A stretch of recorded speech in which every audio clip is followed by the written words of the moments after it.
여러분, 테슬라 오너세요? 아니면 테슬라에 관심 있으세요? 그럼 지금 이 영상 절대 그냥 넘기지 마세요. 오늘 제가 가져온 내용이 꽤 두껍습니다. 구독 아직 안 하신 분들 지금 바로 구독 버튼 눌러주시면 이런 정보들 계속 받아보실 수 있어요. 자, 바로 본론으로 갑니다. 테슬라가 2026년 봄 대규모 소프트웨어 업데이트를 배포했습니다. 버전명은 2026.14 버전, 팬들 사이에서는 스프링 업데이트라고 불리는 바로 그 업데이트예요. 공식적으로 발표된 기능만 해도 어마어마합니다. 새로운 에너지 그래프, 사각지대 경고 기능, 헤이 그록, 웨이크워드, 유니럴 엔진 적용, 도크 아이콘 대형화 등등 이것만 봐도 이번 거 꽤 큰 업데이트구나 싶잖아요.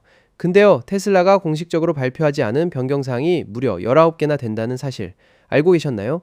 릴리즈 노트에 한 줄도 안 나온 기능들이요. 테슬라 유저들과 소프트웨어 분석가들이 직접 차를 뜯어보듯 업데이트를 파헤쳐서 발견한 것들입니다. 오늘 영상에서는 그 19가지를 하나도 빠짐없이 전부 짚어드릴 거예요. 그리고 하나 더, FSD, 즉 풀 셀프 드라이빙을 쓰고 계신 분들은 아직 2026.14 버전을 못 받으신 경우가 많을 텐데요. 테슬라가 최근 2026.14.6.6 버전을 발표했거든요. 이게 최신 FSD 버전인 V14.3.2 버전과 이번 스프링 업데이트를 합쳐놓은 버전입니다. FSD 유저분들도 곧 받게 될 거예요. 자, 그럼 19가지 하나씩 다 뜯어봅시다. 첫 번째는 사소해 보이지만 생각보다 유용한 변경입니다. 클라우드 프로필에 새로운 아이콘이 추가됐어요. 테슬라는 드라이버 프로필을 클라우드에 저장하거나 차량 로컬에만 저장하는 두 가지 방식을 지원하는데요. 지금까지는 이 둘이 겉으로 구분이 안 됐어요. 이번 업데이트로 클라우드 프로필에는 구름 아이콘이 붙어서 한눈에 이건 클라우드에 올라간 프로필이구나를 알 수 있게 됐습니다. 작은 변화인데 여러 사람이 한 차를 쓰는 가족 공유 환경에서는 꽤 편리할 거예요. 두 번째는 시각적 완성도 이야기입니다. 테슬라 화면 속 차량 시각화에서 호박색 브레이크 등이 이제 제대로 표시됩니다. 일부 국가와 지역에서는 방향 지시등이 오렌지색이나 호박색이어야 한다는 법규가 있거든요. 근데 지금까지 테슬라 화면 속 3D 차량 시각화에서는 방향 지시등이 무조건 빨간색으로만 나왔어요. 이번 업데이트로 해당 지역 규정에 맞는 차량에는 올바르게 호박색 방향 지시등이 표시됩니다. 실제 차와 화면이 드디어 일치하게 된 거죠. 여기서 세 번째랑 묶어서 얘기하는 게 좋겠어요. 언릴 엔진 도입과 함께 브레이크 등이 바닥에 반사되는 효과가 생겼습니다. 조명 렌더링이 완전히 달라졌거든요. 브레이크를 밟으면 빨간 빛이 노면에 은은하게 반사되는 걸 화면에서 볼 수 있어요. 이게 단순히 예쁘라고 넣은 게 아니라 시각적으로 브레이크 작동 여부를 훨씬 직관적으로 파악하게 해줍니다. 언릴 엔진이 테슬라 시각화에 가져다준 가장 눈에 띄는 변화 중 하나예요. 네 번째부터 다섯 번째는 부모님이라면 무조건 봐야 하는 내용입니다. 테슬라의 자녀 운전 안전 기능인 페어런탈 컨트롤이 더 강력해졌어요. 원래도 가속 제한, 최고 속도 제한, 안전 기능 강제 활성화 같은 기능이 있었는데요. 이번 업데이트로 퍼포먼스 차량에서 트랙 모드를 완전히 차단할 수 있게 됐습니다. 트랙 모드라는 게 뭔지 잠깐 설명하면요. 테슬라의 퍼포먼스 모델들에 있는 설정인데 핸들링, 제동, 파워 배분 같은 것들을 극단적으로 조정할 수 있는 고급 모드예요. 사실상 차를 한계까지 몰 수 있게 해주는 거라서 경험 없는 10대 운전자한테는 굉장히 위험할 수 있거든요. 이제 부모가 안전 기능 필수 활성화 옵션을 켜면 트랙 모드가 자동으로 잠깁니다. 그리고 이 안전 기능 필수 활성화 설정이 켜지면 구체적으로 어떤 것들이 잠기냐면요.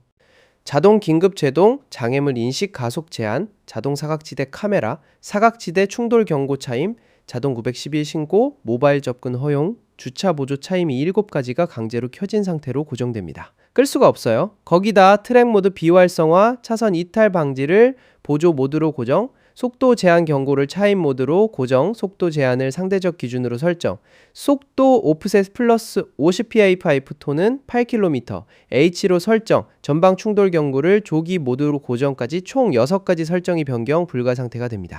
그리고 아직 출시 전이지만 테슬라가 곧 특정 앱 차단 기능도 페어런탈 컨트롤에 추가할 예정이라고 밝혔습니다. 부모 입장에서는 진짜 반가운 업데이트죠. 여섯 번째는 좀 흥미로운 알림인데요. 카메라 가시성 경고가 새롭게 추가됐어요. 카메라가 잘 안 보이는 상황이 감지되면 알림이 뜨는 건데 여기서 특이한 점은 이 경고가 뜨면 주의 모니터링이 강화된다고 테슬라가 명시했다는 거예요. 카메라가 흐려지면 시스템이 운전자를 더 자주, 더 집중적으로 체크한다는 뜻입니다. 카메라와 운전자 감시 시스템이 연동되는 구조가 더 정교해진 거예요. 일곱 번째와 여덟 번째는 크록 얘기입니다. 이번 업데이트로 그록의 동작 방식이 바뀌었어요. 원래는 그록을 한번 켜면 계속 켜져 있었거든요. 음성 웨이크 워드든 핸들 버튼이든 어떤 방식으로 켰든 간에 따로 꺼주기 전까지는 계속 활성 상태로 청취하고 있었어요. 이게 생각보다 배터리랑 처리 자원을 꽤 잡아먹습니다. 이번 업데이트부터는 비활성 상태가 약 15초 이상 지속되면 그록이 자동으로 종료됩니다. 새로 추가된 헤이 그록, 웨이크워드로 켰든 물리 버튼으로 켰든 동일하게 적용돼요. 물론 직접 끄고 싶으면 잘까, 나중에 얘기에 같은 말로 즉시 종료할 수도 있습니다. 의도치 않은 활성화가 줄고 백그라운드 부하도 낮아지는 변화예요. 여덟 번째는 그록의 활용도를 훨씬 높여주는 기능입니다. 이제 그록이 차량에 저장된 즐겨찾기 위치를 인식할 수 있게 됐어요. 예를 들어 특정 주소를 김씨 부모님 댁이라고 저장해놨다면 그냥 헤이 그록 김씨 부모님 댁으로 가져라고 말하면 됩니다. 그록이 저장된 라벨을 그대로 읽고 해당 주소로 바로 내비게이션을 시작해요. 주소를 직접 말할 필요가 없어진 거죠. 이건 일상 사용에서 정말 자주 쓰게 될 것 같습니다. 이 두 가지 그록 관련 변경사항은 각각 X 사용자 디앤더위즈와 닉 시버가 처음 발견해서 알려준 내용입니다. 아홉 번째는 업데이트 설정 UI가 바뀐 겁니다. 소프트웨어 메뉴 안에 있는 소프트웨어 업데이트 기본 설정이 기존 토글에서 더 단순한 형태로 바뀌었어요. 예전에는 스탠다드와 어드밴스드 중에서 선택하는 방식이었는데 이번 업데이트부터는 어드밴스드 업데이트 수신 여부를 켜고 끄는 단순한 온오프 토글로 바뀌었습니다. 이걸 켜면 해당 차량 구성과 지역에서 사용 가능한 최신 소프트웨어가 나오는 즉시 받게 돼요. 간혹 사소한 버그가 있는 버전을 받게 될 수도 있고 업데이트 빈도 자체가 높아질 수도 있습니다. 반대로 끄면 더 넓은 범위로 배포가 안정화된 이후에 업데이트를 받게 돼요. 테크 얼리 어답터냐 안정성을 중시하느냐에 따라 선택이 갈리겠죠. 열 번째는 트립미터 순서를 이제 마음대로 바꿀 수 있게 됐습니다. 아이폰 앱 아이콘 배치하듯이 트립미터를 길게 누르면 흔들리는 상태가 되고 원하는 위치로 끌어다 놓을 수 있어요. 그리고 추가로 우측 상단에 있는 에너지 그래프를 탭하면 더 크고 상세한 버전으로 볼 수 있게 됐습니다. 11번째는 차량 내장 브라우저 업그레이드입니다. 테슬라 차량에는 크로미엄 기반 브라우저가 탑재되어 있는데요. 같은 엔진으로 구글 크롬도 만들어지는 오픈소스 브라우저입니다. 이번 업데이트에서 버전 136에서 140으로 올라갔어요. 최신 웹 표준과의 호환성이 높아지고 웹이 GPU 성능이 개선됐으며 기존에 알려진 버그들도 수정됐습니다. 차 안에서 유튜브나 넷플릭스 같은 거 자주 보시는 분들께는 눈에 보이지 않지만 체감할 수 있는 변화일 거예요. 12번째는 블랙박스 최근 영상을 더 쉽게 저장할 수 있게 됐습니다. 직전 업데이트에서 테슬라가 아직 저장 처리 안 된 최근 블랙박스 클립들을 목록 상단에 보여주는 기능을 추가했었는데요. 이번 업데이트에서는 거기서 한 발 더 나아가서 USB 드라이브에는 있지만 아직 영구 저장이 안 된 클립을 바로 저장할 수 있게 됐습니다. 사고 나거나 이상한 상황이 포착됐을 때 빠르게 저장하기가 훨씬 수월해졌어요. 13번째는 볼륨 조절 UI 변화예요. 앱별 볼륨을 조절할 때 이제 해당 앱의 아이콘이 볼륨 표시에 나타납니다.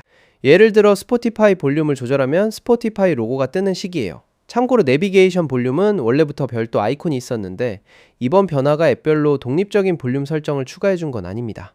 스포티파이에서 설정한 볼륨이 유튜브나 다른 앱에서도 동일하게 적용돼요. 다만 지금 어떤 볼륨을 건드리고 있는지 시각적으로 훨씬 명확해진 거죠. 14번째는 드라이버 프로필 접근성 개선입니다. 이제 드라이버 프로필을 차량 설정 메뉴에서도 볼 수 있게 됐어요. 기존에는 상태바의 프로필 아이콘에서만 접근 가능했는데 이제 컨트롤스 프로파일스 경로로도 들어갈 수 있습니다. 전체 드라이버 프로필 설정을 한 곳에서 관리하기 편해졌어요. 15번째도 설정 접근성 관련입니다. 그록 관련 설정이 이제 컨트롤스 메뉴의 오디오 섹션에서도 표시됩니다. 그록 앱 안에 있는 설정과 동일한 내용인데 테슬라가 일부러 중복 배치한 거예요. 찾기 편하게 하려는 목적이 분명합니다. 16번째는 자율주행 시각화 업데이트입니다. 오토파일럿과 FSD 시각화 화면의 유럽에서 자주 볼 수 있는 캡오버 스타일의 세미트럭이 새롭게 추가됐어요. 기존엔 북미형 보닛, 트럭만 표시됐는데 이번 업데이트로 유럽 운전 환경을 더 정확하게 반영하게 됐습니다. 시각화의 정확도가 올라간 거예요. 17번째와 18번째는 UI 디자인 변화입니다. 도크 하단의 모든 앱 버튼 아이콘 디자인이 완전히 바뀌었어요. 기존에는 사각형 안에 점 3개가 있는 말줄임표 스타일이었는데 이제 iOS 폴더를 연상시키는 디자인으로 바뀌었습니다. 폴더 안에 작은 앱 아이콘 4개가 보이는 형태인데 단순한 정적 이미지가 아니에요. 안에 표시되는 앱들이 실제로 변경됩니다.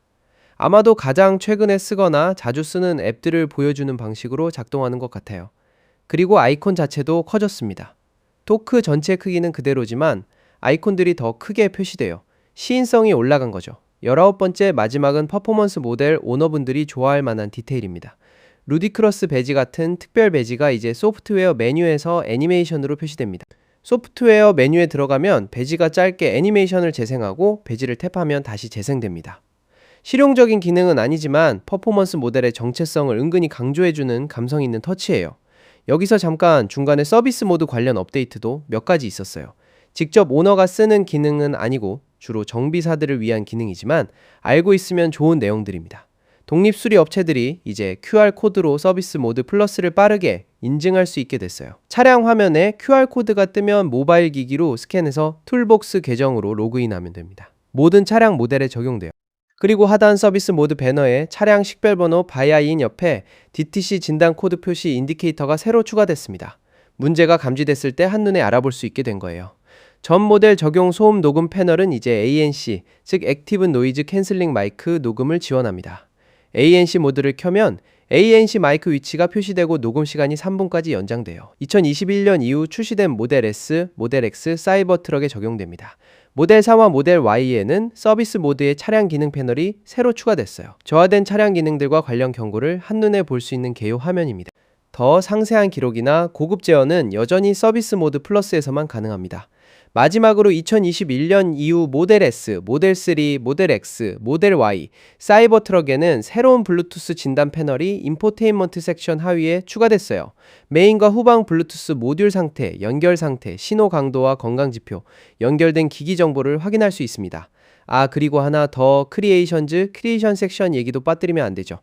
테슬라가 포토부스 기능을 도입했을 때 앱 상단에 포토부스 섹션을 추가했었는데요. 이번 스프링 업데이트에서 이 섹션 이름이 크리에이션즈로 바뀌었습니다.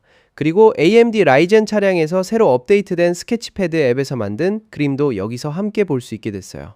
크리에이션즈 안에 들어가면 포토부스 탭과 스케치패드 탭 두 개가 생깁니다.